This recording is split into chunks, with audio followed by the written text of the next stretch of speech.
So it appears I've come back to some historical stuff and some various other items. I'm with Skytrex here, and this is Ray and Dave. And I got a spiel off you earlier, and I absolutely loved it, so I had to come back and film it. Excellent. So between the two of you, tell me about Skytrex, tell me about where it's come from, how it developed, and where it is currently in 2021. Okay, so if you want to say where it came from. Skytrex originally started in 1972, historical gaming company, preferably... It's all gone already. Started in 1972, historical gaming company, initially white metal castings for miniatures for board games and tabletop games and everything.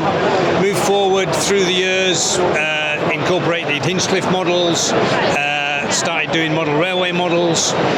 Ultimately there was a change of ownership in 2013, became a smaller independent company from then, and then we moved forward to just last year when we became part of Warlord Games. So, becoming part of Warlord Games, how did that change the fabric of the company? Like, what has that given you, and what has that allowed you to do now?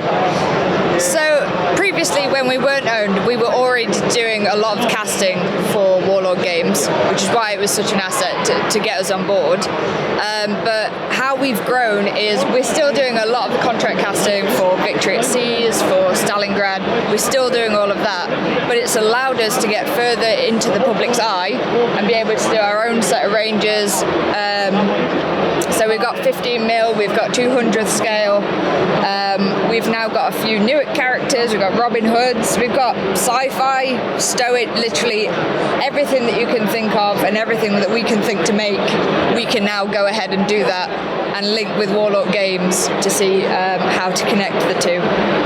Because the range, particularly the range of scatter and stuff, it feels all like a lot of incidental stuff, but it feels like Skytrex had their hand in it for a long time as well, and we've been looking at your products without knowing what they are.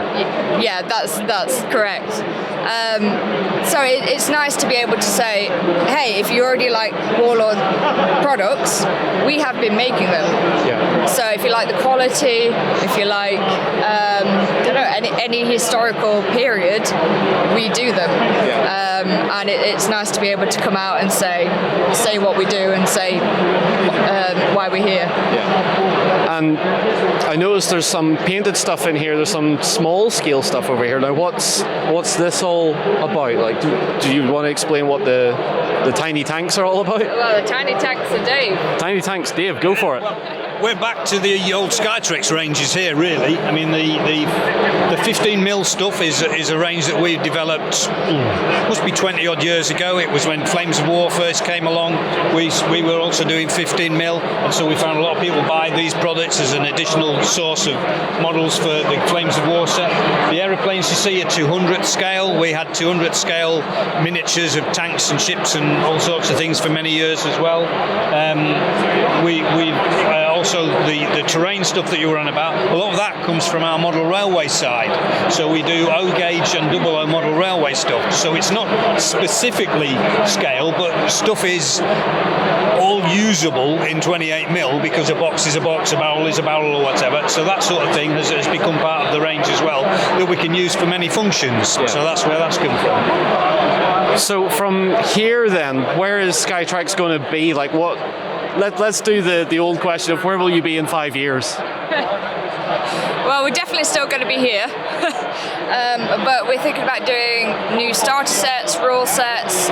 We're looking into 3D printing, we're looking into MDF printing, so we can do everything in-house and support Warlord Games where they fall short and don't have all of the space to be able to do it. Yeah. So yeah, we're looking into different vinyls, different stickers, everything like that we now have the capacity to look into and make a better product. Yeah. So you're looking more towards where the technology and the abilities are going, and that is letting you develop your own stuff as much as it's helping Warlord develop their future projects as well, yeah? Yeah, that's right. I mean, resin casting, plastic is probably where a lot of people are going to go. But metal casting has stood the test of time. We've got resin casting, we've got pressure casting, we've got gravity. everything like that we will stick with. However, enhancing those models and making them better is where we're looking towards. And if there is a better material or technology that we can do that with, then we're going to look into it. So, let me see. I'm trying to think of where... Right, okay, so say I'm a new person that's coming to the stand today, and after I've left the show, where will I find your ranges? So we're at www.skytrex.com. You'll see all of our ranges, every scale. We do have the train side, but don't be scared to go into that if you're after something like barrels, boxes, scatter. They do go the same. They do go with the 28 mil or the 200th. Sorry, we're on Instagram as well. I forgot that. On Instagram. Yeah, we're on Instagram and we're on Facebook. Right, cool. Well, that's Skytrex, and I'm sure a lot of people in our community, because some of our community are, well, older than me, will probably know the name and be like, how did you not know about this? And I'm like, I'm sorry, I'm young, all right? Anyway, thank you both, Dave and Ray, for giving us this little insight. And as I see someone else going through shot.